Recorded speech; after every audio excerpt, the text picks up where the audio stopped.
So I went to see 65. That's a movie that's out now, starring Adam Driver. I've seen it. This is my review. Now let's get this said straight away. It's not a movie that's trying to be anything more than just a kind of old school popcorn movie. It's not trying to be anything more than what it's trying to be. It's not getting above its station. It's not trying to deliver loads of subtext and deep readings and meanings behind it. It's just a movie about a space pilot crash landing, one survivor he's trying to protect as a child, and he's trying to get them home. And yeah, that is the basic plot of this movie. Adam Driver plays a space pilot of a transport ship carrying cargo of a load of people in cryostasis from his home planet of Samaras to somewhere. It's never explicitly stated, I don't believe. If they did, I missed it. Somewhere in space. Unfortunately, that ship hits an asteroid field and crash lands on an uncharted, unknown planet, which turns out is actually Earth, 65 million years ago in the past. He doesn't time travel, that's just his present, our past. And therein lies what is my biggest problem with this movie.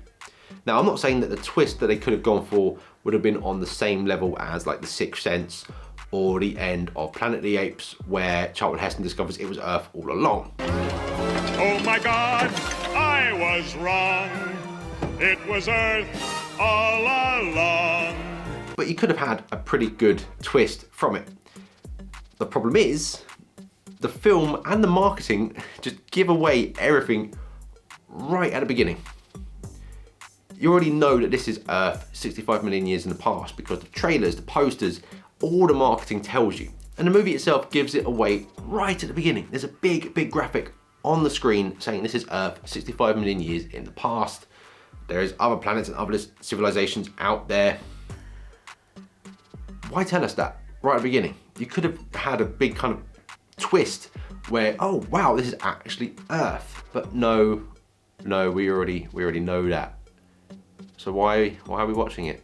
Because you could have got away with it, because I'm probably showing my ignorance and lack of intelligence here, but my knowledge of dinosaurs comes purely from Jurassic Park, the sequel, Lost World Jurassic Park, and all the terrible sequels after that. So I didn't know what any of these dinosaurs that were in this movie was until the two T-Rexes show up near the end. So you could have said this was an alien planet with alien monsters attacking these guys and they were trying to survive. And then when you realize, oh, that's a T-Rex.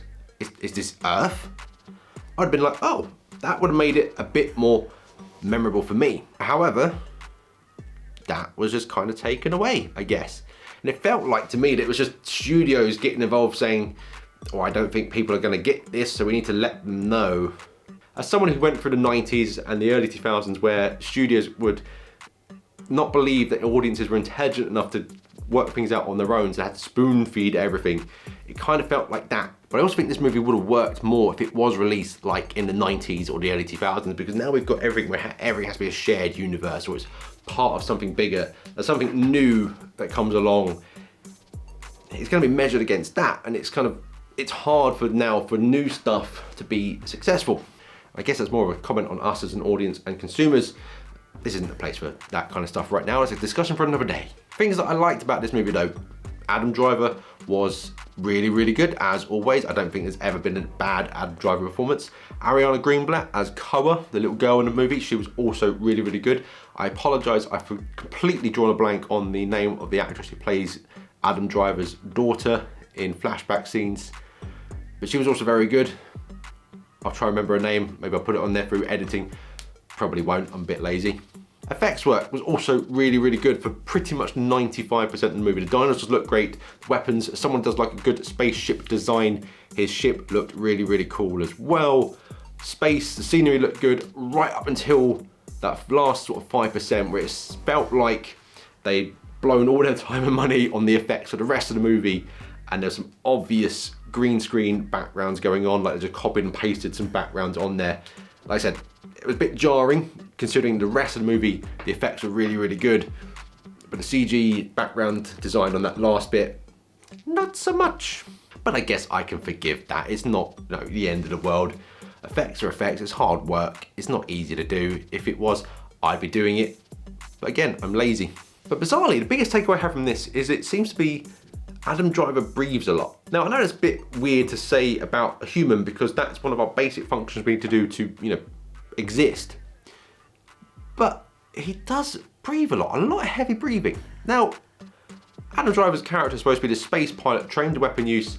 His cardio must be pretty bad. Now, I can't judge because my cardiovascular fitness levels are shockingly bad, but he just breathes a lot.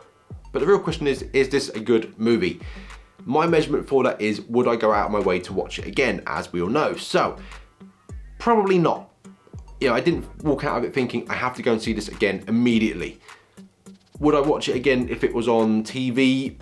Maybe yes. Or if it's on some sort of streaming site when I'm scrolling down, I can't find anything to watch. Probably, yeah, just to put on as background noise. But I don't feel like I need to see it again. I don't feel like I have to have a sequel to continue this stuff. It's there, it's a good sort of 90 minutes to go and experience at the cinema, have some popcorn and enjoy for a bit, switch your brain off and just consume something.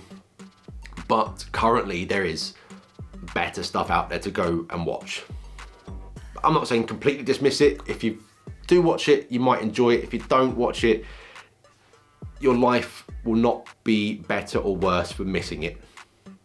I'm going to give this a good solid 6.5 out of 10. And that was my review of 65 starring Adam Driver, currently available to see in all good cinemas and the rubbish ones as well. If you have seen it or if you plan to see it, let us know what you thought of it in the comments below. While you're there, do that wonderful YouTube stuff. Like, share and subscribe. But until the next one, thanks for watching, take care of yourselves, take care of your fellow humans, and I hope to see you all again soon.